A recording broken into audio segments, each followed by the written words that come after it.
പെൺകുട്ടികളുടെ മാറിടത്തിൽ സ്പർശിക്കുന്നത് ബലാത്സംഗ ശ്രമമല്ല എന്ന അലഹാബാദ് ഹൈക്കോടതിയുടെ വിവാദ വിധി സുപ്രീം കോടതി റദ്ദാക്കി.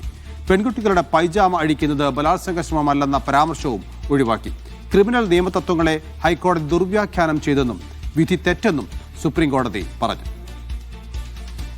ഡി ധനസുമോദാണ് വിവരങ്ങൾ നൽകാനുള്ളത്. സുമോദ്, വളരെ വിചിത്രമായ ഒരു വിധിയാണ് അലഹാബാദ് ഹൈക്കോടതിയുടെ ഭാഗത്തുനിന്ന് അന്നുണ്ടായിരുന്നത്. ഇപ്പോൾ സുപ്രീം കോടതി അത് പൂർണ്ണമായും റദ്ദാക്കുകയാണോ ചെയ്തിരിക്കുന്നത്? ഇപ്പോൾ ഈ ഹൈക്കോടതി വിധി പൂർണ്ണമായും റദ്ദാക്കുകയാണ് സുപ്രീം കോടതി ചെയ്തിരിക്കുന്നത്. സുപ്രീം കോടതി ചൂണ്ടിക്കാണിക്കുന്നത് ഇത് പോസ്കോ നിയമത്തിന്റെ വ്യാഖ്യാനത്തിൽ വലിയ സ്വാധീനം വരുത്താവുന്ന ഒരു വിധി തന്നെയാണ് ഈ ഹൈക്കോടതിയുടെ നിന്നുണ്ടായിരിക്കുന്നത്. അതുകൊണ്ട് ഒരു കാരണവശാലും ഇത് അംഗീകരിക്കാനാവില്ല. ഒരു പ്രായപൂർത്തിയാകാത്ത പെൺകുട്ടിയുടെ മാറിടത്തിൽ പിടിക്കുകയും പൈജാമയുടെ ചരടഴിക്കാൻ ശ്രമിക്കുകയും ചെയ്ത പ്രതിക്കെതിരെയാണ് ബലാത്സംഗത്തിനെതിരെ കേസെടുത്തിരുന്നത്. പക്ഷെ ഇത് കേവലം സ്ത്രീത്വത്തെ അപമാനിക്കൽ എന്ന ഒരു വിചിത്രമായ കണ്ടെത്തലായിരുന്നു ഹൈക്കോടതിയുടെ ഭാഗത്തുനിന്നുണ്ടായിരുന്നത്. ഇതിനെതിരെയാണ് സുപ്രീം കോടതിയിൽ അപ്പീൽ എത്തിയത്.